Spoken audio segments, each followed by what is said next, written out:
Soy Julian y tengo 25 años. Solo 2 días antes de mi graduación universitaria, mis padres deslizaron una carta formal de desheredación sobre un mantel blanco de lino, en uno de los restaurantes más caros de la ciudad. Mientras estaba sentado allí, procesando lo que se suponía que era una cena de celebración, mi madre sonrió y dijo, de todos nosotros. Mientras mi hermano mayor grababa mi reacción con su teléfono para su entretenimiento, ellos se rieron de mí, frente a todo el restaurante de 5 estrellas, tratando mi existencia como una mala inversión que finalmente estaban amortizando, despojándome públicamente de mi herencia y de cualquier vínculo con el imperio inmobiliario familiar. Pero había algo que ellos no sabían. No tenían idea de que acababa de firmar un contrato de compra multimillonario con un importante director ejecutivo de tecnología, armado con mi propio abogado corporativo implacable, asegurando un futuro que nunca podrían tocar.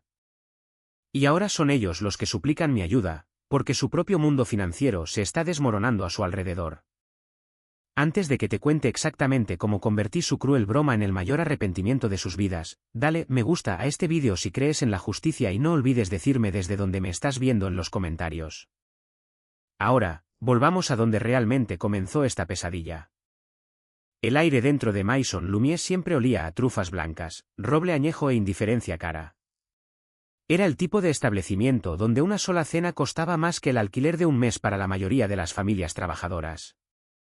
¿Conoces el tipo de lugar? El valet no solo estaciona tu coche, lo juzga. Los camareros no solo toman tu pedido, evalúan tu patrimonio neto antes de decidir con qué rapidez rellenar tu vaso de agua. La gente sentada en los sillones de terciopelo hablaba en tonos apagados y arrogantes sobre sus carteras de valores, sus divorcios pendientes y sus próximas vacaciones a la costa amalfitana. Mi madre, Beatrice, vivía para esta atmósfera exacta. Para ella, una cena aquí no se trataba de la comida, era una actuación calculada. Cada reserva era una jugada de ajedrez. Y en esta particular noche de martes, yo era el evento principal en su tablero de ajedrez. O, más bien, yo era el sacrificio. Me senté en la mesa de la esquina, tratando de mantener mi respiración uniforme. La pesada lámpara de araña de cristal sobre nosotros proyectaba una luz prismática fracturada sobre el inmaculado mantel blanco. Mi padre, Víctor, se sentó directamente frente a mí. Era un hombre que evaluaba a los seres humanos de la misma manera que un asaltante corporativo evalúa una adquisición hostil. Si no rendías un alto retorno de la inversión, eras un pasivo. Llevaba un traje de carbón que probablemente costaba más que toda mi matrícula universitaria de un semestre. A su lado estaba mi hermano mayor, Silas. Silas era el niño de oro, el clon corporativo perfecto de mi padre, y en ese momento lucía una sonrisa de suficiencia que probablemente practicaba frente al espejo cada mañana, mientras se aplicaba su costosa colonia. El cuarteto de cuerda en la esquina del comedor tocaba una pieza de violonchelo lenta y lúgubre, algo que sonaba más apropiado para un funeral de alta sociedad que para una cena de graduación. Mi madre se inclinó hacia adelante. El enorme anillo de diamantes en su mano izquierda captó la luz de la lámpara de araña y brilló intensamente, mientras ella apoyaba la mano sobre un grueso sobre blanco. No me entregó el sobre, lo deslizó deliberadamente lento por el lino. El papel pesado produjo un suave sonido abrasivo contra la tela. Sentí como si todo el restaurante se hubiera quedado completamente en silencio, aunque sabía que el murmullo a nuestro alrededor seguía zumbando. Miré el sobre, luego a su rostro. Su maquillaje era impecable. Su expresión se tensó en una sonrisa practicada que no alcanzaba sus ojos fríos. Silas se movió en su asiento de cuero y levantó casualmente su teléfono. El punto rojo de grabación parpadeó en la tenue luz. Ni siquiera intentaba ocultarlo, quería capturar el momento exacto en que mi corazón se rompía. Quería un recuerdo digital de mi humillación final para verlo más tarde. Extendí la mano y cogí el sobre.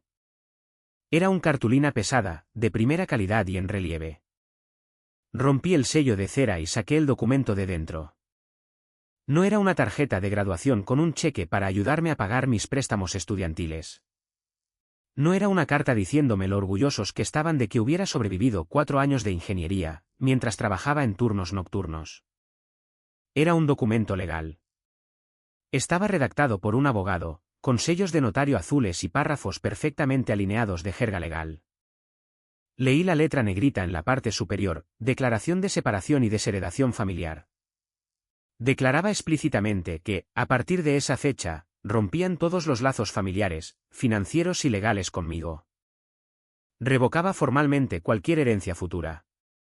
Me prohibía pisar cualquiera de sus propiedades y, esencialmente, me borraba de su linaje. Mi padre se aclaró la garganta, reclinándose en su traje a medida, apoyando las manos sobre su estómago. Me miró de la misma manera que miraba un mal informe de ganancias trimestrales. Es hora de que todos avancemos, Julian, dijo, con la voz lo suficientemente alta como para que las mesas vecinas lo oyeran. Has dejado claro que no encajas en la trayectoria de esta familia. Simplemente estamos formalizando lo que todos ya sabemos. Considera esto tu regalo de graduación final. Mi madre asintió, con los ojos brillando con un tipo tóxico de emoción. De todos nosotros, querido, susurró, inclinándose ligeramente para asegurarse de que el teléfono de Silas captara el audio perfectamente. Estaban esperando mi colapso. Podía verlo en su postura. Estaban esperando que yo llorara, que levantara la voz, que montara una escena, que les suplicara una segunda oportunidad. Querían que les preguntara por el fondo universitario que me habían prometido desde niño, pero que nunca me dejaron tocar. Querían que suplicara por la familia a la que creía pertenecer. Querían sentirse increíblemente poderosos haciéndome sentir completamente impotente, en una sala llena de millonarios. Miré las firmas al final de la página: Víctor Bennett, Beatrice Bennett, Silas Bennett. Los tres lo habían firmado con bucles perfectos de tinta oscura, confirmando mi exilio permanente. Sentí el grueso papel bajo mis dedos. No sentí tristeza. No sentí el peso aplastante del rechazo que un hijo debería sentir cuando sus padres lo desechan. En cambio, una profunda calma helada me invadió por completo. El tipo de quietud absoluta que solo llega cuando te das cuenta de que las personas que intentan destruirte no tienen absolutamente ninguna idea de con qué están lidiando. Doblé el papel justo por la mitad. Presioné mi pulgar a lo largo del pliegue para que quedara afilado. Lo coloqué suavemente junto a mi vaso de agua de cristal. Miré directamente a la lente de la cámara de mi hermano, manteniendo el contacto visual con la lente durante 2 segundos completos, luego cambié mi mirada al rostro expectante y hambriento de mi madre. Gracias, dije. Mi voz era firme, tranquila y completamente desprovista de cualquier emoción. La sonrisa de mi madre vaciló al instante. Silas bajó su teléfono una pulgada, su ceño fruncido con profunda confusión.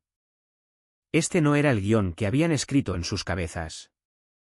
Me levanté de la mesa. Me abotoné la chaqueta casualmente. No le tiré el agua a la cara a mi padre. No maldije a mi madre. Simplemente miré a los 3 extraños sentados en la mesa, dándome cuenta de que finalmente me estaban liberando. Di la espalda y caminé hacia las grandes puertas de salida, mis pasos firmes sobre el suelo de mármol. Los dejé sentados allí, con su cruel y pequeño documento y su caro vino intacto. Creían que acababan de arruinar mi vida, justo antes de mi graduación. No tenían idea de que yo ya había asegurado mi propio imperio. No tenían idea del folder gris que estaba sobre mi escritorio, en mi apartamento, o de las firmas que realmente importaban. Salí al aire fresco de la noche en la ciudad, respirando libremente por primera vez en 25 años. La tormenta apenas comenzaba y ellos eran los que estaban directamente en su camino. Pero para entender por qué no derramé una sola lágrima esa noche, tengo que llevarte de vuelta a la guerra psicológica diaria de mi infancia. Para entender la absoluta satisfacción, hasta los huesos, de ese momento en el restaurante, tienes que comprender los 25 años de silenciosa asfixia que lo precedieron. Crecer en el hogar Bennett no fue como crecer en una familia normal. Fue como crecer en una auditoría corporativa implacable y constante. Mis padres estaban profundamente obsesionados con la imagen, la riqueza y el estatus. Nuestra enorme casa en los suburbios de lujo era impecable, estéril y fría. Cada mueble, cada pintura abstracta en la pared, el césped meticulosamente cuidado, todo estaba curado para proyectar un éxito abrumador a los vecinos, a los miembros del club de campo y a las personas en las reuniones de la asociación de propietarios, a quienes mi madre deseaba desesperadamente impresionar. Pero detrás de las pesadas puertas de roble, la realidad era una competencia constante y agotadora que yo, desde mi nacimiento, estaba destinado a perder. Silas era 4 años mayor que yo. Desde el día en que pudo hilar una frase, fue preparado para ser el heredero de la empresa de bienes raíces comerciales de mi padre. Silas era ruidoso, agresivo y naturalmente carismático, de esa manera superficial que tienen los políticos y los malos abogados. Jugaba el juego a la perfección. Sabía exactamente qué decir en nuestras enormes cenas de acción de gracias para que mis tíos ricos asintieran con aprobación. Sabía cómo presumir de sus calificaciones sin sonar demasiado desesperado. Era el chico de oro, el príncipe intocable. Cuando Silas cumplió 16 años, mi padre le compró una camioneta de lujo completamente nueva. Cuando yo cumplí 16, mi padre me entregó un pase de autobús y me dijo que el transporte público forjaba el carácter. Yo era callado, analítico y completamente desinteresado en las tonterías performativas que mis padres valoraban. Me gustaban las computadoras. Me gustaba escribir código. Me gustaba la brutal honestidad de los datos brutos, porque a los números no les importaba tu apellido ni la marca de zapatos de diseñador que usabas. Mi padre despreciaba esto de mí. Recuerdo un día de acción de gracias en particular. Toda la familia extendida estaba reunida alrededor de nuestra enorme mesa de comedor de caoba. Los cubiertos de plata brillaban, los vasos de cristal estaban llenos de vino, y la habitación estaba llena de las voces fuertes y retumbantes de hombres discutiendo opciones de acciones. Silas, quien en ese momento estaba en su segundo año de una prestigiosa escuela de negocios, era el centro de atención. Hablaba en voz alta sobre una pasantía altamente competitiva que acababa de conseguir en un fondo de cobertura.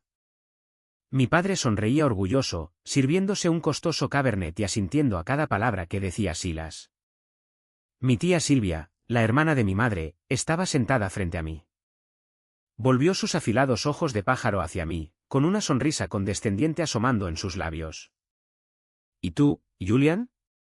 ¿Sigues jugando con esos jueguecitos de computadora en tu habitación con la puerta cerrada? Dejé mi tenedor de plata sobre el plato. La miré a los ojos. Estoy estudiando arquitectura de datos, tía Silvia. De hecho, estoy trabajando en un modelo algorítmico predictivo para la logística de la cadena de suministro. La mesa entera se quedó completamente en silencio. El tintineo de los cubiertos cesó. Mi madre soltó una risa nerviosa y aguda, agitando su mano bien cuidada en el aire, como si intentara espantar un mal olor. Oh, Julian es nuestro pequeño excéntrico, anunció a la mesa, su voz goteando falsa afectación. Solo está pasando por una fase. Esperamos que la supere y se una al mundo real pronto. Quizás obtenga su licencia de bienes raíces. Mi padre no se rió. Me miró con fría y dura decepción desde la cabecera de la mesa. Los títulos de mecanografía no pagan las facturas, Julian, dijo en voz alta, asegurándose de que cada tía, tío y primo lo escuchara. Los números sí. Los bienes raíces sí. Estás malgastando el fondo universitario en un pasatiempo. Me mordí la parte interior de la mejilla hasta que sentí el sabor de la sangre. No tuve el corazón para decirle, delante de todos, que no había contribuido ni un centavo a mi matrícula universitaria.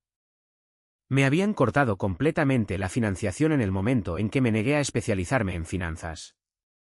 Me estaba costeando mis estudios de ingeniería trabajando en turnos de noche. Esa era la dinámica. Yo era la advertencia. Yo era la broma. En cada reunión social, mi madre presentaba a Silas con una larga y agotadora lista de sus logros, con la mano orgullosamente apoyada en su ancho hombro. Luego, me señalaba vagamente, su tono bajaba y decía, y este es Julian. Él está encontrando su camino. La implicación siempre fue cristalina, yo era un producto defectuoso y ellos eran santos por soportar mi existencia. Para sobrevivir, busqué refugio fuera de esa casa tóxica. Encontré trabajo como barista en una cafetería independiente local cerca del campus. El gerente, Marcus, era un tipo un poco rudo que había trabajado en la construcción durante 20 años antes de comprar el café. A él no le importaban las carteras de acciones ni las membresías de clubes de campo. Le importaba el trabajo duro, llegar a tiempo y tratar a los clientes con respeto. El café olía a granos de espresso tostados, sirope de vainilla y trabajo honesto. Era un marcado contraste con el olor estéril a cedro pulido y a la expectativa en casa de mis padres. Me encantaba trabajar allí. Me encantaba el ritmo de la máquina de espresso, la previsibilidad de la hora punta matutina. Por primera vez en mi vida, se me juzgaba únicamente por mi rendimiento y mi carácter. La tía Silvia solía venir al café de vez en cuando. Se sentaba en una mesa de la esquina, sorbía su caro matcha latte y me hacía preguntas indiscretas sobre mi vida, mis estudios y mis finanzas. Ingenuamente, pensé que tal vez a una persona de mi familia realmente le importaba. Le confié mis cosas.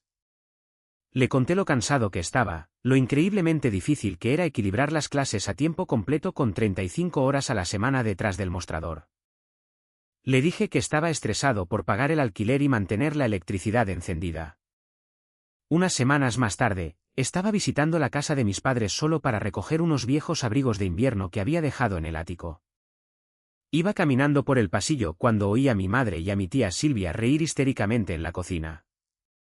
¿En serio te dijo que le preocupaba el alquiler?, dijo mi madre, su voz resonando en las encimeras de mármol, goteando pura diversión. Oh, Beatrice, fue patético, respondió Silvia, su voz completamente diferente al tono reconfortante y cálido que usaba conmigo en el café. Estaba cubierto de manchas de leche, con un aspecto completamente agotado y con ojeras. Casi sentí pena por él. Le dije que debería tragarse su orgullo, disculparse con Víctor y cambiar de carrera. Que se las arregle solo. Mi madre se burló. Eso forja el carácter. Quizás, una vez que se dé cuenta de lo miserable que es ser pobre, finalmente escuchará a su padre. Silas nunca tuvo que trabajar en una cocina. Silas tiene ambición. Julian solo quiere ser una víctima. Me quedé paralizado en el pasillo, con la mano flotando sobre el pomo de la puerta. La traición se sintió como un cuchillo físico retorciéndose en mi pecho. Silvia no era una confidente, era una espía. Estaba reuniendo munición para alimentar el complejo de superioridad de mi madre. Estaban activamente observándome ahogarme y criticando mi técnica de natación desde la cubierta de un yate de lujo. No los confronté. No entré a la cocina y grité a todo pulmón. Simplemente me di la vuelta, salí por la puerta principal en silencio y me subí a mi coche destartalado. Agarré el volante hasta que mis nudillos se pusieron blancos. Mi propia madre, mi propia tía, disfrutaban activamente de mi sufrimiento porque validaba su retorcida visión del mundo. Un mes más tarde, recibí una enorme validación académica. Se me concedió la Beca Nacional de Innovación Tecnológica. Era una subvención de gran prestigio, increíblemente competitiva, y venía con financiación suficiente para cubrir toda mi matrícula y alojamiento del último año. Estaba eufórico. Era la primera prueba innegable de que estaba en el camino correcto, de que no estaba loco por creer en mi propia mente. Envié el correo electrónico oficial del decano a mi madre, mi padre y Silas. Esperé todo el día. Revisé mi teléfono mientras espumaba la leche. Lo revisé mientras iba a clase. El silencio de mi familia era ensordecedor. Actualicé mi bandeja de entrada 20 veces. Nada.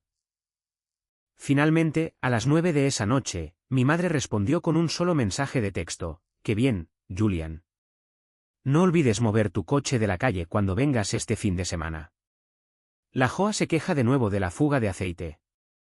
Ni una felicitación, ni una sola palabra de orgullo, solo un recordatorio para no avergonzarlos delante de los vecinos ricos. Ese fue el momento exacto en que el último hilo que me unía a ellos se rompió. Me di cuenta de que nada de lo que hiciera sería suficiente. Si literalmente curara una enfermedad importante, se quejarían del color de mi bata de laboratorio. Su amor era condicional, y las condiciones estaban completamente amañadas. Dejé de intentarlo. Dejé de ir a las cenas de los domingos. Dejé de responder a los mensajes inquisitivos de Silvia. Tomé toda la energía emocional que había gastado tratando de ganar su juego imposible y la volqué por completo en mi futuro.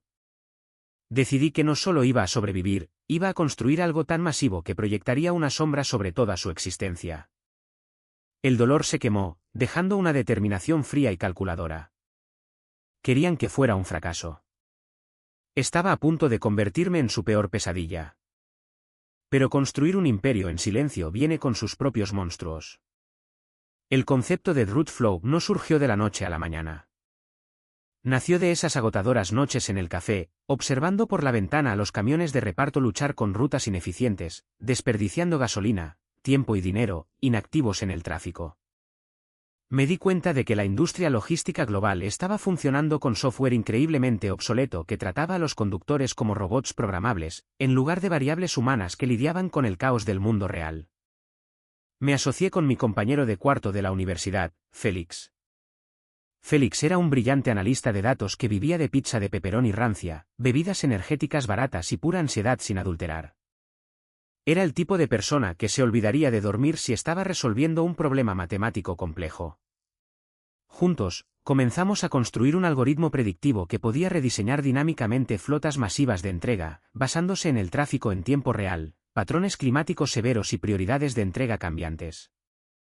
Necesitábamos un experto en interfaz de usuario para que los datos fueran legibles para los despachadores. Así que Félix trajo a un chico de su clase de codificación avanzada llamado Gideon. Gideon era astuto. Vestía bien, hablaba con un nivel inquietante de confianza y tenía una arrogancia que me recordaba ligeramente a mi hermano Silas. Pero el tipo sabía cómo diseñar un panel de control que parecía valer $1.000.000. Así que lo incorporamos como tercer socio. Pasamos 8 agotadores meses encerrados en nuestro pequeño y barato apartamento. Vivíamos rodeados de monitores brillantes, pizarras blancas cubiertas de frenéticos rotuladores de borrado en seco y el constante zumbido de los ventiladores de nuestros servidores sobrecargados. Vertimos nuestra sangre, sudor y nuestras inexistentes cuentas bancarias en Rootflow. Durante nuestra fase crítica de pruebas beta, Silas apareció inesperadamente en mi apartamento. No se molestó en tocar. Simplemente golpeó la puerta repetidamente hasta que Félix, aterrorizado, lo dejó entrar. Silas entró en nuestra pequeña sala de estar, vistiendo un traje azul marino hecho a medida, mirando nuestros muebles baratos de segunda mano y los vasos de fideos vacíos con un evidente disgusto teatral. Bonito lugar, se burló Silas, apartando una caja de pizza con su caro zapato de cuero italiano. Aquí huele a desesperación y calcetines sin lavar. No aparté la vista de mis dos monitores. Mis dedos seguían volando sobre el teclado. ¿Qué quieres, Silas? Estoy en medio de una simulación. Se acercó y se paró directamente detrás de mi silla, mirando los interminables flujos de código complejo en mis pantallas. Se mofó ruidosamente. ¿Sigues jugando con calculadoras? Julian, papá quería que te trajera estos papeles para que los firmaras. Es una liberación legal, que renuncia a tu reclamo sobre la casa de verano en los Hamptons, ya que de todos modos nunca la usas. Papá quiere ponerla completamente a mi nombre por razones fiscales. Arrojó un grueso folder de manila sobre mi teclado, interrumpiendo mi escritura. Con calma, lo aparté. Lo leeré más tarde. Silas se inclinó, acercando su rostro al mío. Su costosa colonia me hizo llorar los ojos. Sabes, papá cree que eventualmente volverás arrastrándote cuando te quedes sin dinero. Pero, viendo este pequeño proyecto de feria de ciencias que tienes en marcha, creo que terminarás trabajando en el comercio minorista el resto de tu vida. Realmente debiste habernos escuchado y haberte dedicado a los bienes raíces. Es vergonzoso para la familia. La puerta está detrás de ti, Silas, dije, mi voz peligrosamente baja, sin caer en la provocación. Se rió, un sonido agudo y condescendiente que resonó en la pequeña habitación, y salió, cerrando la puerta de golpe tras él. No dejé que me distrajera. De hecho, su visita solo echó gasolina al fuego que ardía dentro de mí. 2 semanas después, realizamos nuestra última simulación masiva, utilizando datos históricos de una empresa de transporte local. Los resultados fueron asombrosos. Rootflow no solo funcionaba, optimizaba las rutas de manera tan eficiente que redujo los costos de combustible proyectados en un masivo 12% en todos los ámbitos. 12% en la industria logística no es solo una mejora, es una cantidad aterradora de dinero. Equivalía a decenas de millones de dólares en ahorros para cualquier corporación importante.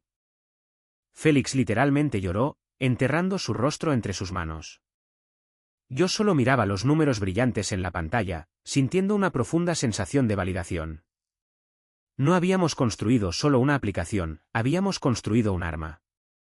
Pero donde hay olor a dinero, siempre hay buitres dando vueltas. Mientras nos preparábamos para presentar Rootflow en el enorme simposio tecnológico de la universidad, nuestra única oportunidad de conseguir financiación, las cosas empezaron a ponerse extrañas.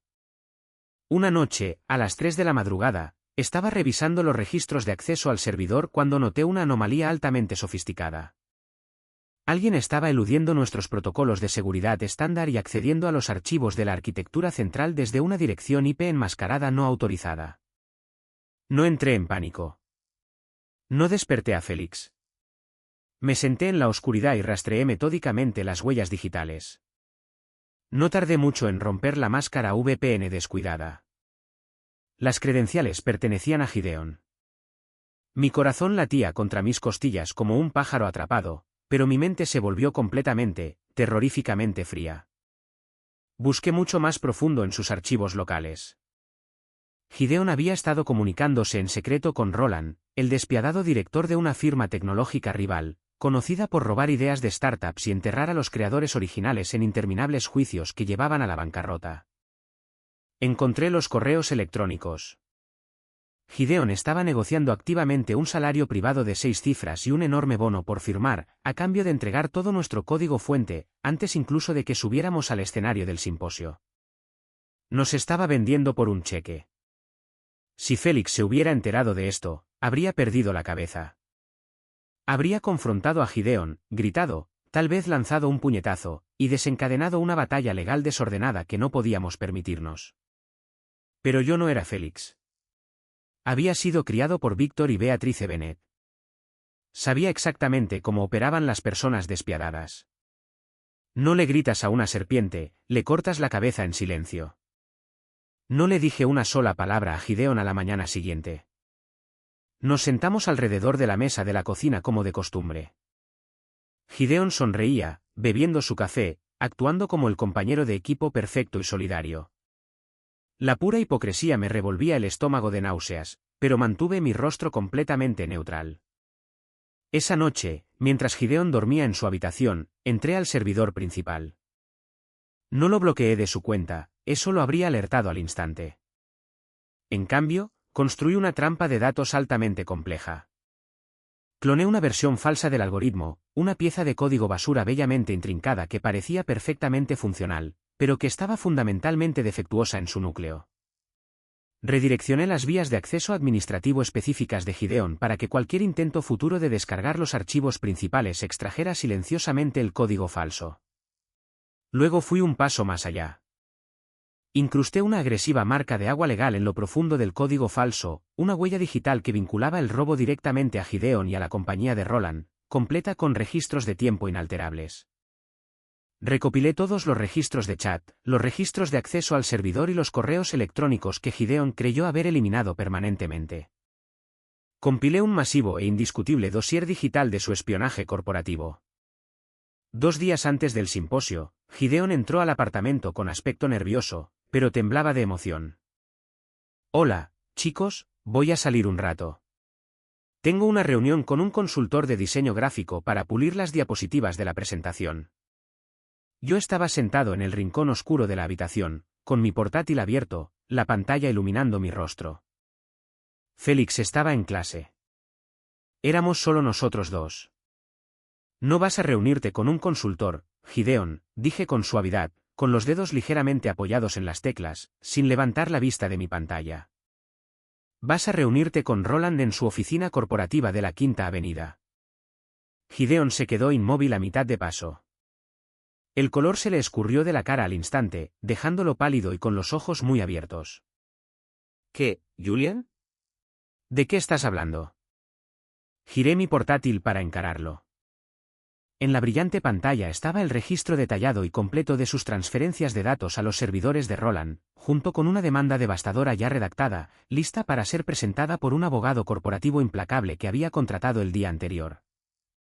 «Descargaste los archivos principales anoche, a las 2:14 de la madrugada», afirmé, mi voz desprovista de calidez o ira, simplemente exponiendo los hechos. «Los enviaste al servidor privado de Roland a las 2:30 de la madrugada. Firmaste un contrato preliminar con él esta mañana por un salario de 6 cifras». Gideon comenzó a entrar en pánico, retrocediendo, con las manos temblorosas. Julian, escucha. Puedo explicarlo. No es lo que piensas. Solo iban a adquirirnos. Intentaba conseguir un mejor trato para nosotros. Deja de hablar, ordené, levantándome lentamente. No les vendiste Rootflow. Les vendiste un archivo fantasma, una trampa digital que acaba de infectar todo el servidor de pruebas interno de Roland con una marca de agua de seguimiento. Si Roland intenta usar una sola línea de ese código, mi abogado presentará una demanda que destrozará su empresa, agotará sus activos y te pondrá en una prisión federal por espionaje corporativo. Gideon parecía que iba a vomitar allí mismo, en la alfombra barata. Estaba visiblemente temblando. La arrogancia que solía mostrar había desaparecido por completo, reemplazada por un terror puro y sin filtrar. Esto es lo que va a pasar, dije, caminando lentamente hacia él hasta que estuve a centímetros. Vas a dejar tu portátil en ese escritorio. Vas a empacar tus cosas ahora mismo y a salir por esa puerta. Renunciarás formalmente, por escrito, a toda participación, todo crédito y toda asociación con Rootflow. Si alguna vez vuelvo a verte la cara, si alguna vez contactas a Félix o si dices una palabra de esto, enviaré este correo electrónico a las autoridades federales. ¿Me entiendes? No discutió. No negoció.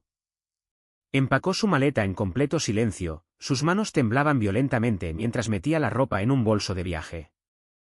En 10 minutos, estaba fuera por la puerta. Me quedé en el apartamento vacío, mirando el espacio que acababa de ocupar. Había protegido mi creación. Había manejado la traición más grande sin derramar una lágrima, sin levantar la voz. Lo manejé exactamente como lo habría hecho mi padre, pero con una diferencia crucial, estaba protegiendo a mi familia elegida, no destruyéndola. Ahora era el momento de enfrentarme al mundo. El simposio universitario fue un caos absoluto. La enorme sala de convenciones era ruidosa, calurosa y estaba repleta de inversores de capital de riesgo, reclutadores de tecnología y tiburones de la industria que rondaban los stands de los estudiantes, buscando la próxima gran cosa para explotar. Félix y yo nos paramos detrás de nuestra modesta mesa plegable. Sin las habilidades de diseño de Gideon, nuestra exhibición parecía un poco rudimentaria, principalmente gráficos de datos brutos y diagramas estructurales, pero las matemáticas centrales eran innegables. Mi mentora, la profesora Penélope, pasó por nuestro stand aproximadamente una hora antes de que comenzaran las presentaciones en el escenario principal. Era una mujer severa y brillante, de unos 60 años, que no toleraba a los tontos y rara vez hacía cumplidos. Miró nuestra configuración básica, luego mi expresión tranquila. No necesitas los gráficos llamativos, Julian, dijo, golpeando su bolígrafo contra su portapapeles. Deja que los números hablen. Las personas que realmente entienden esta industria no buscan colores bonitos, buscan eficiencia. Las personas adecuadas escucharán las matemáticas. Ella tenía razón. Cuando finalmente llegó mi turno de presentar Rootflow en el escenario principal del auditorio, bajo los cegadores focos, no usé jerga de marketing. No intenté ser un vendedor carismático como Silas. Simplemente les mostré la brutal verdad de los datos. Guié a la audiencia a través de nuestra simulación en vivo, mostrando exactamente cómo Rootflow eludía las fallas de enrutamiento tradicionales, navegaba los retrasos climáticos en tiempo real y ahorraba millones de dólares en costos de combustible inactivos. La enorme sala se quedó muy silenciosa. Se podía oír caer un alfiler. Cuando terminé la demostración, comenzó la sesión de preguntas y respuestas. Winston, un notorio y despiadado inversor ángel conocido por destrozar startups jóvenes en el escenario solo por deporte, se levantó en la segunda fila. Se ajustó sus costosas gafas y se inclinó hacia el micrófono del pasillo. Señor Bennett, dijo Winston, su tono goteando escepticismo. Sus proyecciones asumen una integración perfecta y fluida con los sistemas de despacho heredados. Eso es una pesadilla logística en el mundo real. ¿Cómo planea manejar la fricción de la API con empresas más antiguas y establecidas que se niegan a actualizar su hardware? Era una pregunta trampa diseñada para hacerme tropezar, pero yo estaba más que preparado. No nos integramos en absoluto con sus sistemas heredados, señor, respondí de inmediato, inclinándome hacia el micrófono del podio. Los evitamos por completo, utilizando un puente en la nube, cifrado e independiente, que traduce sus datos brutos a nuestro entorno sin alterar una sola línea de su arquitectura local. Es completamente plug and play. Sin fricciones, sin necesidad de actualizaciones de hardware. Winston levantó una ceja gruesa, genuinamente sorprendido e impresionado. Inteligente, murmuró, sentándose mientras la multitud murmuraba en aprobación. Un hombre alto, con un traje gris muy bien cortado, se levantó cerca de la parte trasera del auditorio. No parecía un capitalista de riesgo estándar, parecía un depredador alfa en una sala de juntas. Era Harrison, el director ejecutivo de Northridge Logistics, uno de los 3 conglomerados de envío más grandes de América del Norte. Julian, dijo Harrison, su voz profunda se proyectó fácilmente por la gran sala sin micrófono. No quiero invertir en tu software. Quiero comprarlo directamente. Todo el auditorio se quedó en un silencio sepulcral. Incluso Félix, sentado en la primera fila, dejó caer su bolígrafo al suelo en estado de shock. Esa misma tarde, me senté en una sala de conferencias privada, con paredes de cristal, en un rascacielos del centro, con Harrison y su equipo legal de élite. No andaban con rodeos. Habían visto el enorme potencial del algoritmo y querían un estricto monopolio sobre la tecnología, antes de que sus competidores pudieran siquiera comprender lo que era. Harrison deslizó un grueso contrato encuadernado sobre la mesa de madera pulida. $6.200.000 por la adquisición exclusiva total de Rootflow. Además, no solo queremos el código, queremos al arquitecto. Queremos que supervise personalmente la integración en toda nuestra flota nacional. Le ofrecemos el puesto de director de operaciones de datos en Northridge. Viene con un alto salario base de 6 cifras, beneficios ejecutivos completos y participación en el capital por rendimiento. Miré el número impreso en el papel pesado, $6.200.000, más un ascenso directo a nivel ejecutivo a mis 25 años. Mi mente retrocedió a mi padre, sentado en la mesa de acción de gracias, diciéndome que estaba desperdiciando mi vida. Volvió a mi madre, riéndose con mi tía sobre mis dificultades para pagar el alquiler, Asilas burlándose de mi proyecto de feria de ciencias en mi sala de estar. Miré a Harrison, manteniendo mi rostro completamente neutral. Firmaré, pero con una condición innegociable. Dígame, dijo Harrison, reclinándose en su silla, intrigado. Confidencialidad absoluta y total durante las próximas 72 horas. Sin comunicados de prensa, sin memorándums corporativos internos, sin filtraciones a los blogs de tecnología. Las noticias se darán a conocer el viernes por la mañana a las 8 de la mañana, ni un solo minuto antes. Harrison sonrió, con una mirada astuta y penetrante en sus ojos. No pidió detalles, pero entendía la dinámica del poder. Asuntos familiares, algo así, respondí, sacando un bolígrafo de mi bolsillo y firmando mi nombre en la línea de puntos, asegurando mi libertad financiera para siempre. Salí de ese edificio multimillonario. No fui inmediatamente a comprar un coche deportivo. No descorché champán ni llamé a mucha gente. Volví a mi tranquilo apartamento, me preparé una taza barata de café instantáneo por costumbre y me senté junto a la ventana, mirando las luces de la ciudad. La guerra por mi futuro ya estaba ganada, pero la batalla personal final aún no había tenido lugar. A la mañana siguiente, mi teléfono vibró en la encimera de la cocina. Era una notificación del chat grupal de la familia Bennett. Mi madre había enviado un enlace a una reserva para cenar en Maison Lumière. Cena de pregraduación para Julian. Vestimenta adecuada. No había absolutamente ninguna calidez en el mensaje. Ninguna felicitación por haber llegado a la semana de graduación. Solo una fría directriz controladora. Toqué el enlace de la reserva. Conocí a la anfitriona de Maison Lumière, una chica llamada Clara que solía tomar el mismo autobús nocturno que yo cuando ambos trabajábamos en horribles turnos de venta al por menor. Le envié un mensaje de texto aparte. Hola, Clara. Revisando la reserva para la fiesta Bennett de mañana por la noche. Estoy oficialmente en la lista de invitados. 2 minutos después, Clara respondió, su mensaje transmitiendo su confusión. Hola, Julian, acabo de revisar el sistema. Curiosamente, no. La reserva dice específicamente familia Bennett, Víctor, Beatrice, Silas. No se solicitó una cuarta silla. Me quedé mirando la pantalla luminosa de mi teléfono. Ni siquiera intentaban ocultar su desprecio. Me estaban llevando a una cena de celebración donde ni siquiera era considerado un invitado. Una hora después, mi hermano Silas me envió un mensaje de texto privado, desempeñando su papel habitual de manipulador.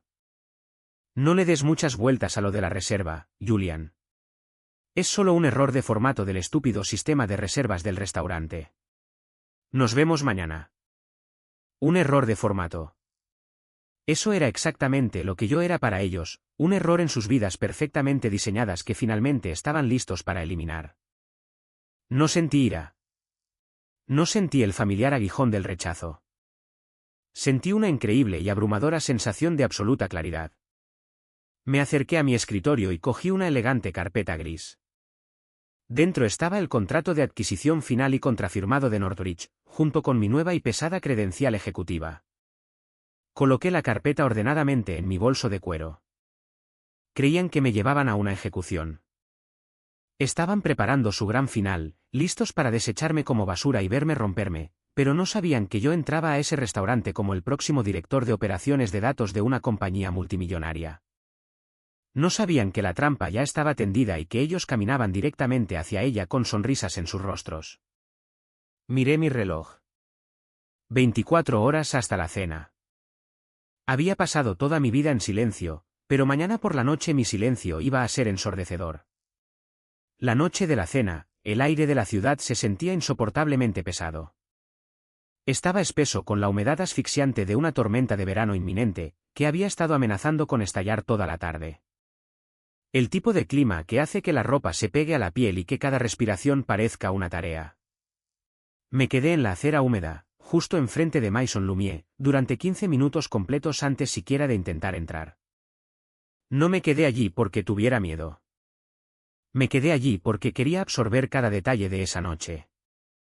Quería recordar la temperatura exacta del aire, el olor de la lluvia inminente golpeando el asfalto caliente, y la sensación precisa de saber que mi vida estaba a punto de cambiar para siempre.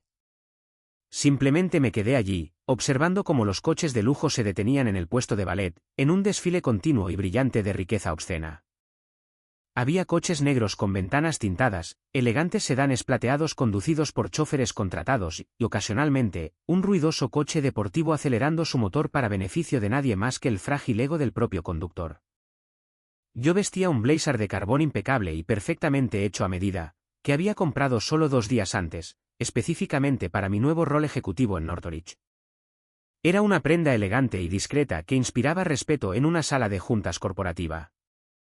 No tenía un llamativo logo de diseñador cosido en el bolsillo del pecho, era simplemente calidad. Pero para mi familia, sabía con absoluta certeza que seguiría pareciendo el barista agotado y con salario mínimo que tanto deseaban que fuera. Tenían una forma de mirarme que despojaba completamente cualquier armadura que me pusiera, reduciéndome al fracaso que habían escrito explícitamente en su gran narrativa familiar. Mientras estaba allí, ordenando mis pensamientos y desacelerando mi ritmo cardíaco hasta un ritmo constante y controlado, un Ferrari rojo brillante rugió por la avenida. Su enorme motor gritaba pidiendo atención, resonando fuertemente en las fachadas de cristal de los rascacielos circundantes. Se detuvo violentamente en la exclusiva zona de ballet, con los neumáticos chirriando contra el pavimento lo suficiente como para hacer que algunos peatones cercanos saltaran físicamente de alarma. El jefe de ballet se apresuró de inmediato, abriendo la baja y amplia puerta. De él salió mi hermano mayor, Silas. Llevaba una chaqueta de smoking de diseñador hecha a medida, su cabello perfectamente peinado con productos caros, y miraba activamente la calle para ver exactamente cuánta gente lo observaba hacer su gran entrada. Observé desde las sombras cómo casualmente le arrojaba las llaves al ballet, con un despectivo y arrogante movimiento de muñeca, apenas reconociendo la existencia del hombre como ser humano. Un Ferrari. Era tan perfectamente predeciblemente silencioso, ruidoso, innecesariamente caro y completamente desprovisto de sustancia o practicidad real. Era exactamente el tipo de vehículo que mi padre, Víctor, elogiaría como un símbolo definitivo de dominio en el despiadado mercado inmobiliario comercial. Pocos sabían ellos, yo había realizado una discreta y exhaustiva verificación de antecedentes de los registros financieros públicos de Silas una semana antes, por pura curiosidad cínica. Ese coche no era suyo. Era un alquiler de fin de semana, cargado a una tarjeta de crédito de alto interés que estaba peligrosamente cerca de su límite. Él no poseía el título. Él no poseía el seguro. Estaba alquilando una ilusión por horas. Pero esa noche, la realidad no les importaba. Esa noche se trataba enteramente de la gran ilusión del niño de oro, el heredero perfecto del legado Bennett, el hijo que hacía todo bien, mientras yo supuestamente lo hacía todo mal. Tomé una profunda respiración, dejando que el aire húmedo llenara mis pulmones, crucé la concurrida calle y me acerqué a las enormes puertas de cristal con manijas de latón del restaurante. Clara, la anfitriona a la que había enviado un mensaje de texto el día anterior, estaba de pie detrás de su atril de caoba pulida. Parecía estresada, manejando un portapapeles lleno de millonarios exigentes. Cuando me vio entrar por las puertas, su sonrisa profesional, perfectamente ensayada, se desvaneció por una fracción de segundo, siendo rápidamente reemplazada por una mirada de genuina y sin filtrar simpatía. Julian, dijo en voz baja, inclinándose sobre el atril y manteniendo la voz baja para que el estricto gerente de piso, que flotaba cerca, no escuchara nuestro intercambio. Ya están sentados. Mesa de la esquina al fondo, junto al cuarteto de cuerda. ¿Estás absolutamente seguro de que quieres hacer esto? Vi a tu madre cuando entró. La nota de la reserva era, bueno, increíblemente agresiva. Me pidió específicamente que me asegurara de que no te dieran un menú cuando te sentaras. Estoy seguro, Clara, respondí, dándole un asentimiento tranquilizador y calmado. De hecho, he estado esperando esta cena durante mucho tiempo. No te preocupes por el menú, no estoy aquí para comer. Caminé lentamente por el opulento comedor. El ruido ambiental era un zumbido bajo y constante de copas de cristal tintineantes, plata pesada raspando fina porcelana y las risas amortiguadas y arrogantes de personas que nunca se habían preocupado por pagar una factura de calefacción o saltarse una comida para poder pagar un libro de texto universitario. Pasé por delante de mesas donde hombres poderosos con trajes caros discutían ruidosamente sus últimas adquisiciones inmobiliarias, tramaban agresivamente un litigio corporativo hostil o elaboraban estrategias sobre un amargo acuerdo de divorcio con su abogado de alto precio. Localicé a mi familia al instante. La familia Bennett dominaba su rincón de la sala, tal como lo esperaba. Mi padre señalaba con su pesado tenedor de plata directamente a un camarero nervioso, dándole una instrucción increíblemente complicada y condescendiente sobre cuánto tiempo debía reposar su bistec importado antes de servirlo. Mi madre, Beatrice, escaneaba activamente la sala con sus ojos agudos, asegurándose de estar sentada con la mejor iluminación posible para resaltar sus joyas de diamantes y buscando a cualquier persona de alto estatus a la que pudiera necesitar saludar. Silas ya iba por su segunda copa grande de vino añejo. Descaradamente, se miraba su propio reflejo en la pantalla oscura de su teléfono, completamente absorto en sí mismo. Me acerqué a la mesa de la esquina en silencio. Ninguno de ellos notó mi presencia hasta que extendí la mano, aparté la cuarta silla sin asignar y me senté directamente frente a Silas. Mi madre dio un pequeño salto, su mano bien cuidada voló para posarse dramáticamente sobre su pesado collar de perlas. Julian, Dios mío, me has asustado por completo. Podrías haberte anunciado, al menos, en lugar de aparecer como un fantasma. Sabes que odio que me sorprendan. Hola, madre, dije con suavidad, colocando mi pesada bolsa de cuero con cuidado en el suelo, justo al lado de mis pies, manteniendo mi postura perfectamente recta. Papá, Silas, bonito coche de alquiler ahí fuera, por cierto. El rojo es definitivamente tu color, grita sutileza. La sonrisa petulante y practicada de Silas se contrajo violentamente por una fracción de segundo, antes de que recuperara la compostura. Es una ventaja de la empresa, mintió sin esfuerzo, dando un largo sorbo a su vino y evitando mis ojos. Cuando consigues los cheques de comisión masivos que yo consigo, los socios literalmente te lanzan las llaves para mantenerte contento. Tú no entenderías cómo funcionan las recompensas corporativas, Julian, trabajando por horas, haciendo espressos y limpiando mesas. Mi padre se aclaró ruidosamente la garganta, inclinándose hacia adelante y doblando sus grandes y pesadas manos sobre el inmaculado mantel blanco. No me ofreció un saludo. No preguntó cómo había ido mi día. No me felicitó por mi graduación universitaria que tendría lugar a la mañana siguiente. Simplemente me miró como si fuera una termita particularmente obstinada que, de alguna manera, se había aventurado en su costoso suelo de madera y se negaba a morir. No perdamos nuestro valioso tiempo con charlas triviales y sin sentido, dijo Víctor, su voz con esa familiar autoridad fría de sala de juntas, que usaba para aplastar a sus competidores e intimidar a sus contratistas. Todos somos personas increíblemente ocupadas. Programamos esta cena esta noche porque hay un asunto serio de negocios familiares que debe ser tratado permanentemente, antes de que pases por ese escenario mañana y entres al mundo real. Beatrice se inclinó, sus ojos brillando con un destello tóxico y depredador. La luz ambiental captó los ángulos duros de su rostro. Hemos estado pensando mucho, Julian. Pensando profundamente en tu futuro, en nuestro futuro, en el legado y la reputación de esta familia en la comunidad.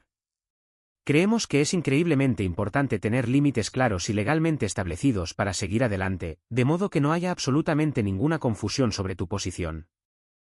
Metió la mano en su bolso de diseñador extra grande y sacó lenta y dramáticamente un grueso sobre blanco inmaculado. Estaba sellado con un pesado sello de cera rojo oscuro, con la inicial de nuestra familia. La pura teatralidad calculada del gesto era genuinamente nauseabunda. No solo habían tomado una decisión familiar dura, habían coreografiado una obra de teatro completa, con atrezo, y estaban saboreando cada segundo de su percibido poder sobre mí. Te trajimos aquí esta noche para darte tu regalo de graduación, continuó mi padre, gesticulando grandiosamente hacia el sobre que reposaba en la mesa. Un regalo de absoluta claridad. Has rebelado constante y deliberadamente contra nuestra guía desde que eras adolescente. Has rechazado por completo el enorme fondo universitario que generosamente reservamos para ti, eligiendo en cambio revolcarte en la mediocridad y la pobreza, solo para desafiarnos. Has avergonzado a tu madre con tus elecciones de estilo de vida, y has faltado profundamente al respeto al imperio inmobiliario sobre el que se construyó el nombre de esta familia. Silas metió la mano en el bolsillo de su smoking y sacó su último modelo de teléfono inteligente. Ni siquiera intentó ser sutil al respecto. Apoyó pesadamente los codos sobre la mesa, sosteniendo el teléfono, con las 3 lentes de la cámara apuntando directamente a mi cara. Tocó la pantalla y apareció el punto rojo de grabación. Estaba documentando activamente mi ejecución para su posterior diversión. Dado que insistes en vivir completamente fuera de los estándares y el amparo de esta familia, dijo Víctor, su voz aumentando deliberadamente de volumen, exigiendo la atención de las mesas ricas más cercanas a nosotros. Te concedemos formalmente la independencia que tan desesperadamente pareces anhelar. ¿Quieres valerte por ti mismo? Bien, estás solo. Mi madre empujó el pesado sobre por el mantel blanco de lino. El sonido del grueso papel deslizándose contra la tela rígida era ensordecedor en mis oídos. El cuarteto de cuerda detrás de nosotros pareció desvanecerse por completo en un ruido blanco. El tintineo de los cubiertos de las mesas circundantes se detuvo. Parecía que todo el restaurante contenía la respiración colectivamente, esperando el desenlace de una broma increíblemente cruel. De todos nosotros, querido, susurró Beatrice, mirando intensamente el sobre, esperando que me derrumbara y me hiciera pedazos. Miré el sobre. Luego miré a mi hermano, que sostenía su teléfono como un arma cargada apuntando a mi cabeza. Miré a mi padre, sentado erguido, con el pecho hinchado, vibrando con el enfermizo y retorcido subidón de poder de destruir a su propio hijo en un lugar público. Y finalmente, miré a mi madre, cuya sonrisa practicada era tan increíblemente frágil, sostenida solo por su desesperada y patética necesidad de sentirse superior al hijo al que había fallado en amar. Creían que me tenían perfectamente atrapado en una esquina. Creían que este era el momento exacto en que mi espíritu finalmente se rompería en dos. Esperaban que las lágrimas calientes corrieran por mi rostro, una fuerte discusión, una súplica desesperada y humillante de perdón o una pregunta de pánico sobre mi herencia. Esperaban que me comportara como una víctima indefensa, para que ellos pudieran solidificar sus roles como jueces justos y poderosos de mi vida. Dejé que el pesado silencio se extendiera por un largo y agonizante momento. No busqué el sobre de inmediato.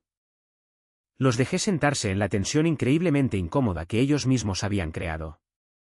Dejé que la absoluta y asombrosa absurdidad de su arrogancia me invadiera. No solo estaba sentado frente a mi familia, estaba sentado frente a una dinastía moribunda que no tenía absolutamente ninguna idea de que su cimiento ya se había convertido en polvo. Ábrelo, Julian, se burló Silas en voz alta desde detrás de su teléfono, completamente incapaz de manejar la tranquila confianza que yo proyectaba. No seas increíblemente grosero. Mamá y papá se tomaron muchas molestias y gastaron mucho dinero con su abogado corporativo para que esto se redactara. Lo menos que puedes hacer es leerlo. Tomé una respiración lenta, profunda y calmante, extendí mi mano y cogí el sobre. El papel era pesado, caro, implacable. Rompí el sello de cera, y la trampa finalmente se activó, pero ellos eran los que estaban directamente dentro de ella. Saqué los documentos lentamente del sobre, asegurándome de que mis movimientos fueran deliberados y completamente sin prisa. Quería que sudaran. Era un contrato legal de varias páginas, impreso en papel grueso, caro y con marca de agua. En la parte superior, impreso en una fuente serif audaz y agresiva, se leía, Declaración de separación y desheredación familiar. Leí los primeros párrafos en completo e inquebrantable silencio, mientras los tres me observaban la cara como halcones hambrientos, esperando que un animal herido finalmente cayera. La jerga legal era precisa, fría y absolutamente brutal. Estaba claramente redactada por un abogado implacable, especializado en despojar a las personas de su riqueza. Revocaba oficialmente todos y cada uno de los reclamos sobre la herencia familiar, tanto actuales como futuros. Declaraba explícitamente que ya no era un beneficiario nombrado en su testamento, privándome de cualquier fideicomiso, escrituras de propiedad o activos líquidos. Continuaba por páginas, detallando mi completa eliminación de sus vidas. Me prohibía explícitamente pisar la casa familiar en los suburbios, la casa de verano en los Hamptons o las oficinas corporativas de la firma de bienes raíces comerciales de Víctor. Incluso contenía una cláusula extrañamente específica, con respecto a la custodia de las reliquias familiares, asegurando que no pudiera reclamar ni siquiera una cuchara de plata o una fotografía antigua. Era una eliminación integral, legalmente vinculante y despiadadamente minuciosa de mi existencia de su linaje. Al final de la última página, 3 firmas estaban perfectamente alineadas en tinta azul oscura: Víctor Bennett, Beatrice Bennett, Silas Bennett. Sentí la textura áspera del papel bajo mi pulgar. No sentí una sola gota de tristeza. No sentí el aplastante y asfixiante rechazo en el que basaban toda mi reacción. Lo que sentí brotar en lo profundo de mi pecho fue una abrumadora, casi eufórica, sensación de absoluta liberación. Era como llevar un peso enorme y aplastante sobre tus hombros durante 25 largos años, caminando por un lodo espeso, y de repente la correa que sujetaba el peso finalmente se rompe. Doblé el documento precisamente por la mitad, presionando mi pulgar firmemente a lo largo del pliegue para hacer un borde afilado. Lo coloqué suavemente sobre la mesa, justo al lado de mi vaso de agua de cristal, alineándolo perfectamente con el borde del mantel. Miré directamente a la lente de la cámara de Silas.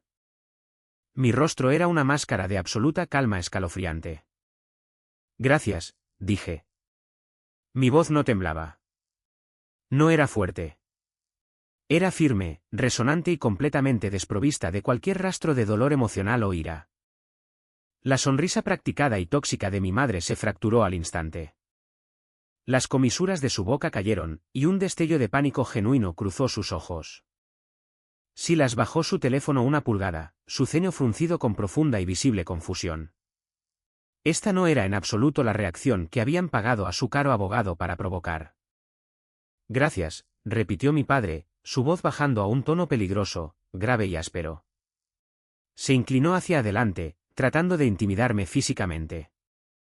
¿De verdad lo leíste, Julian? Te estamos cortando por completo, permanentemente. No obtendrás absolutamente nada. Ni dinero, ni apoyo financiero, ni red de seguridad, y ya no tienes derecho a usar nuestro nombre en ninguna capacidad profesional. Eres efectivamente un fantasma. Leí cada palabra, Víctor, respondí con calma, usando su nombre de pila por primera vez en toda mi vida. Lo vi estremecerse físicamente, como si le hubiera abofeteado, y quise decir exactamente lo que dije. Gracias. Este documento es exactamente lo que necesitaba de ti para seguir adelante con mi vida, completamente libre de cargas. Me agaché y recogí mi pesada bolsa de cuero del suelo. Desabroché lentamente las correas de latón y metí la mano. Saqué una elegante y discreta carpeta corporativa gris. Era la misma carpeta gris que Harrison me había entregado en esa sala de juntas de cristal del rascacielos. La coloqué directamente sobre la mesa, justo encima de sus documentos de desheredación meticulosamente redactados, cubriendo por completo sus firmas. Verán, comencé, inclinándome hacia adelante, apoyando cómodamente los antebrazos en la mesa, manteniendo el contacto visual con mi padre. Ustedes trajeron sus papeles esta noche para mostrarme mi futuro, pero yo también traje los míos, ya que estamos en el espíritu de compartir generosos regalos de graduación. Creo que es justo que vean exactamente en qué he estado trabajando, mientras ustedes pensaban que estaba desperdiciando mi vida haciendo café y decepcionándolos. Abrí la carpeta gris con un rápido movimiento de muñeca. Frente a ellos estaba la enorme portada del contrato de adquisición logística de Northridge. En el centro superior, el reconocible logotipo corporativo multimillonario de Northridge brillaba intensamente bajo la cálida luz de la lámpara de araña.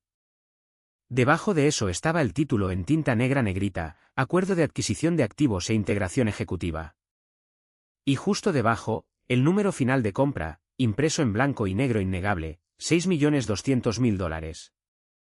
Los ojos de mi padre se fijaron inmediatamente en el número. Como un hombre que había adorado el dinero y los contratos toda su vida, reconoció un contrato corporativo legítimo, finalizado y a prueba de balas. Cuando lo vio, supo cómo era una marca de agua de un bufete de abogados corporativos de primer nivel. Todo el color se escurrió al instante de su rostro, dejándolo como un anciano enfermo y aterrorizado. Parecía como si acabaran de golpearlo físicamente en el pecho con un mazo. Su respiración se entrecortó. ¿Qué? ¿Qué es esto? Tartamudeó Víctor, su voz perdiendo por completo su autoritaria y arrogante resonancia. Sonaba increíblemente débil. Eso, dije en voz baja, golpeando el pesado papel con mi dedo índice, es el contrato de compra final y legalmente vinculante para el software de logística algorítmica que diseñé desde cero, en mi pequeño y barato apartamento. El mismo proyecto del que Silas se burlaba tanto, mientras alquilaba coches deportivos para impresionar a gente a la que no le importaba en absoluto. Pasé la página, exponiendo el increíblemente lucrativo acuerdo de empleo ejecutivo. Y este es mi nuevo contrato de empleo. Director de operaciones de datos para Northridge Logistics, completo con un alto salario base de 6 cifras, equidad ejecutiva completa, un enorme bono por firmar y un paquete de beneficios que probablemente es más grande que la comisión total que Silas ha ganado en toda su miserable y fraudulenta carrera. Beatrice dejó escapar un pequeño, ahogado y agudo jadeo. Su mano manicurada voló a su boca, sus ojos abiertos con absoluto horror. Miró frenéticamente de un lado a otro, entre el contrato multimillonario y mi rostro perfectamente tranquilo. Una repentina y nauseabunda comprensión de lo que acababa de desechar invadió sus rasgos. Se dio cuenta de que acababa de desheredar oficialmente a un ejecutivo multimillonario. El teléfono de Silas literalmente se le resbaló de la mano sudorosa. Cayó sobre la mesa de mármol con un fuerte y agudo chasquido, la cámara seguía grabando el intrincado techo pintado del restaurante. Él miraba fijamente el logotipo de Northridge, su mandíbula prácticamente apoyada en la mesa. No podía procesar la información, su cerebro estaba en cortocircuito. ¿Lo vendiste? Susurró mi padre, sus grandes manos temblaban violentamente mientras extendía la mano para tocar el pesado papel, como si comprobara si era una alucinación o un documento falso. Lo construí, lo corregí, mi voz volviéndose absolutamente helada. Luego lo vendí. El acuerdo se cerró legalmente hace 72 horas. Los fondos ya se han transferido a un fideicomiso privado en el extranjero que ninguno de ustedes podrá tocar jamás. Los abogados ya han finalizado la transferencia. Está hecho, Víctor. Gané. Julian, cariño. Mi madre retrocedió de repente, su voz temblaba, goteando una dulzura repentina, desesperada y nauseabunda que me revolvía la piel. Extendió la mano por la mesa, intentando tocar mi brazo. No sabíamos. No teníamos absolutamente ni idea de que estabas trabajando en algo tan sustancial. Este papel, esta carta que trajimos, solo estábamos tratando de empujarte. Era amor duro. Solo queríamos que tuvieras éxito. Sabes, te amamos. Somos tu familia. Retiré mi brazo, negándome a que me tocara. La miré, realmente mirando a la mujer que me dio a luz, y no sentí más que una profunda y vacía lástima. No insultes mi inteligencia, Beatrice. No fue amor duro. Fue un ataque preventivo. Genuinamente pensaste que era un fracaso y querías eliminarme antes de que pudiera convertirme en una carga financiera para tu preciada imagen social. Pero la increíble ironía es que soy la única persona sentada en esta mesa que realmente posee su éxito. Me puse de pie. La pesada silla de madera raspó ruidosamente contra el suelo pulido, atrayendo la atención de docenas de mesas circundantes. No me importó. Que miraran.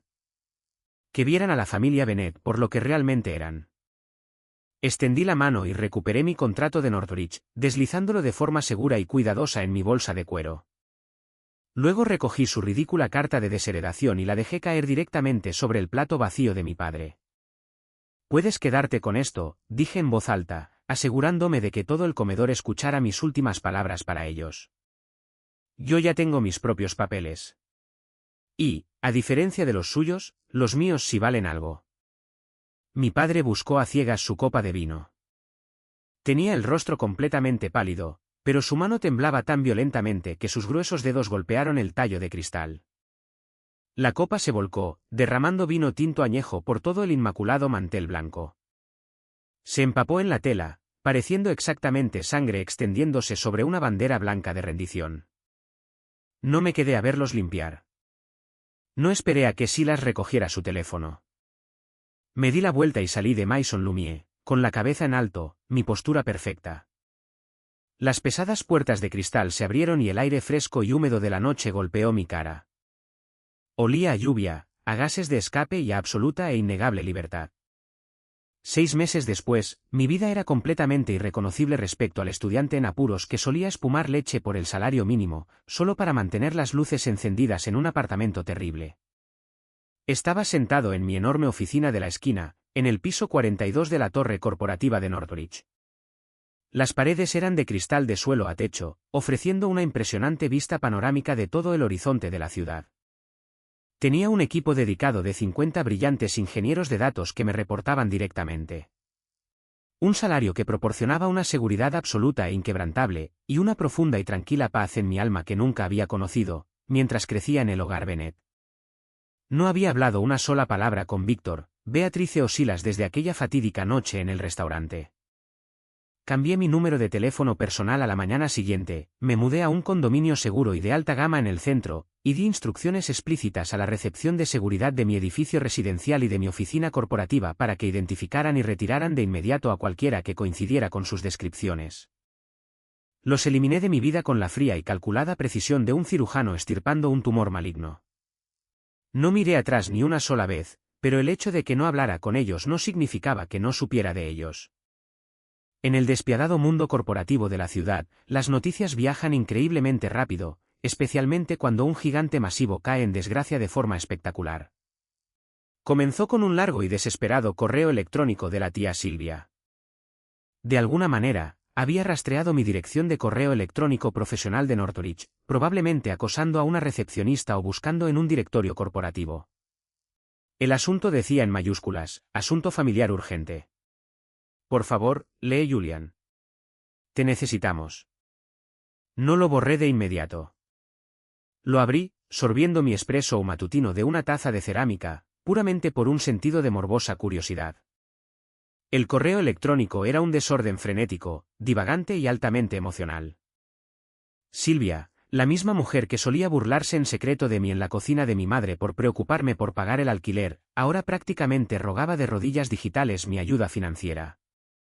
Según los párrafos de pánico de Silvia, el imperio familiar Bennet se estaba derrumbando por su propio peso.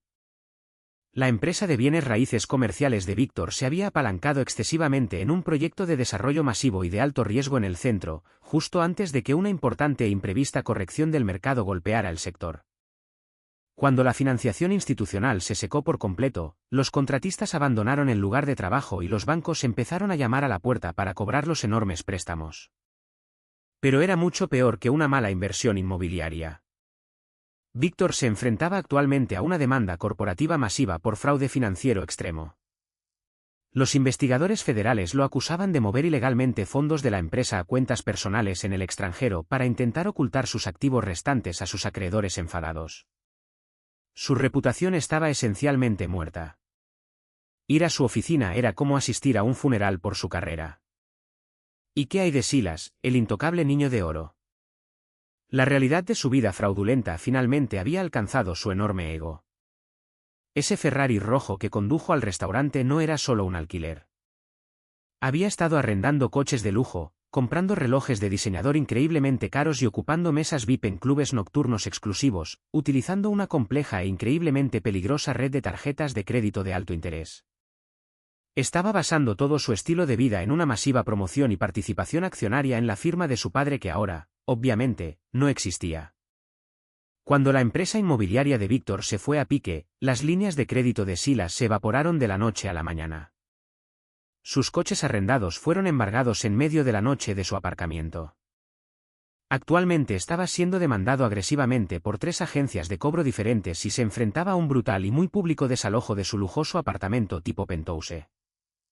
Silvia incluso mencionó una situación complicada en la que Silas estaba luchando por la custodia de un perro de raza pura que compró con su exprometida, puramente por despecho, gastando dinero que ni siquiera tenía en honorarios legales. Mientras estaba sentado leyendo el correo electrónico, la hilarante y asombrosa ironía de aquella carta de desheredación finalmente encajó en mi mente. No solo me habían desheredado porque genuinamente pensaban que era un fracaso.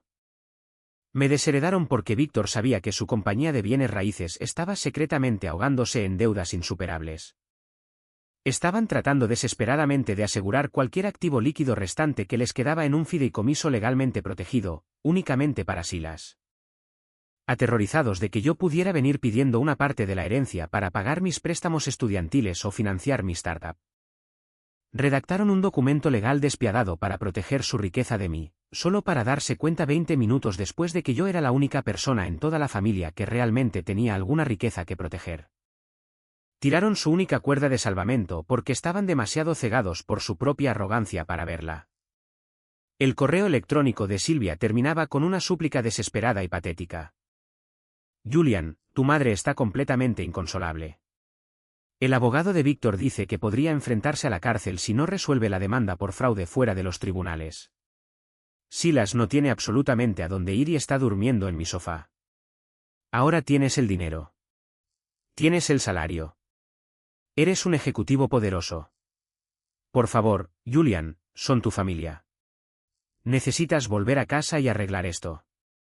Me recosté en mi cara silla de cuero. Mirando la ciudad desde el cristal, pensé en las cenas de acción de gracias donde me humillaban por deporte. Pensé en el fondo universitario que retuvieron maliciosamente, solo para verme luchar y sufrir. Pensé en Silas riéndose de mi proyecto de software y en mi madre deslizando ese sobre por la mesa para su propio entretenimiento enfermizo, mientras mi hermano lo grababa. Querían que fuera el cordero de sacrificio y ahora desesperadamente querían que fuera su salvador. Respondí al correo electrónico de la tía Silvia con exactamente 2 palabras: dirección equivocada. Luego, bloqueé permanentemente su dominio de correo electrónico del servidor corporativo, puse mi teléfono en silencio y volví a mi trabajo. No sentí ni una pizca de culpa. No sentí una pizca de obligación familiar. Cuando alguien te entrega un documento legal que rompe completamente todos los lazos, no puedes anular el contrato solo porque de repente te das cuenta de que apostaste por el caballo equivocado y te quedaste sin dinero. Los estaba dejando acostados en la cama exacta que habían pasado 25 años haciendo con cuidado y meticulosidad. Unas semanas después, llegó el golpe final y aplastante. Lo vi en la primera página de un sitio web local de noticias de negocios. La firma de bienes raíces de Víctor Bennett había presentado oficialmente la bancarrota del capítulo 11. El artículo detallaba extensamente un inminente y complicado divorcio increíblemente amargo entre Víctor y Beatrice, mientras se enfrentaban ferozmente el uno al otro con sus respectivos abogados para proteger los pocos restos de dinero que habían ocultado. El legado de la familia Bennett, la imagen prístina y perfecta que habían guardado tan violenta y cruelmente, estaba completamente destrozada, transmitida para que toda la ciudad la leyera mientras tomaba su café matutino. El imperio había caído por completo y yo no tuve que levantar ni un solo dedo para derribarlo. Su propia avaricia, arrogancia y crueldad habían hecho todo el trabajo pesado por mí. Han pasado casi 2 años completos desde aquella noche en el restaurante. 2 años de silencio absoluto de las personas que solían dictar mi valor. Mientras estoy sentado aquí hoy, grabando esto, miro alrededor de mi oficina. Es un espacio que gané con sangre, sudor y miles de horas de trabajo invisible. Detrás de mi pesado escritorio de caoba, montado orgullosamente en la pared en un marco plateado, está mi título de ingeniería universitaria. Representa los agotadores turnos nocturnos en el café, el puro agotamiento y la tranquila e inquebrantable determinación que me llevó a sobrevivir esos 4 años completamente solo, sin un centavo de su dinero. Pero justo al lado, enmarcada con un borde negro simple y elegante, está la carta de desheredación. Las firmas de Víctor, Beatrice y Silas son claramente visibles detrás del cristal pulido, congeladas para siempre en el tiempo. Las personas que visitan mi oficina, ejecutivos, clientes, nuevos empleados, suelen asumir que es algún tipo de póster motivacional excéntrico y agresivo, hasta que se acercan lo suficiente para leer la letra pequeña. Cuando inevitablemente me preguntan por qué mantengo un documento tan tóxico y odioso exhibido tan prominentemente en mi santuario, les digo la verdad absoluta. No lo guardo por un enojo persistente. No lo guardo para alimentar un rencor insignificante. Lo guardo como un recordatorio diario y poderoso del momento exacto en que finalmente tomé posesión de mi propia vida. Ese trozo de papel no es un símbolo de mi rechazo, es el recibo absoluto e innegable de mi libertad. Es la prueba física de que sobreviví la batalla más dura de mi vida, la brutal y agotadora batalla para dejar de buscar validación de personas que eran fundamentalmente incapaces de amarme. Desde muy pequeños nos enseñan que la familia lo es todo. La sociedad, las películas, la cultura nos condicionan agresivamente a creer que los lazos de sangre son un contrato sagrado e inquebrantable. Que siempre debes perdonar a tus padres por su crueldad porque siguen siendo tus padres, que debes soportar el abuso tóxico y manipulador de un hermano porque sigue siendo tu hermano. Pero estoy aquí para decirte, desde lo más profundo de mi corazón, que esta es una mentira peligrosa diseñada para mantener a las víctimas atrapadas en un ciclo interminable de abuso. El ADN no le da a nadie un pase libre para destruir tu salud mental. Compartir un apellido no le da a nadie el derecho de tratarte como daño colateral en su propio viaje egoísta. Establecer límites estrictos no es un acto de crueldad, es un acto de extrema y necesaria autopreservación. Cuando salí de Maison Lumière esa noche, no solo me fui de una mala cena. Me fui de una vida entera de deuda emocional que nunca fue mía para pagar.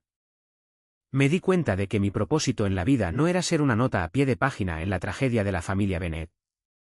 Mi propósito era construir mi propio legado en mis propios términos, con personas que me respetaran por mi mente, mi ética de trabajo y mi carácter, no por mi cuenta bancaria o mi apellido. Todavía tengo una familia hoy, pero es la familia que elegí activamente. Félix sigue siendo mi mejor amigo, ahora dirige su propia división masiva de datos y almorzamos todos los martes. Mi mentora, la profesora Penélope, viene a mi apartamento a cenar una vez al mes para debatir tendencias tecnológicas.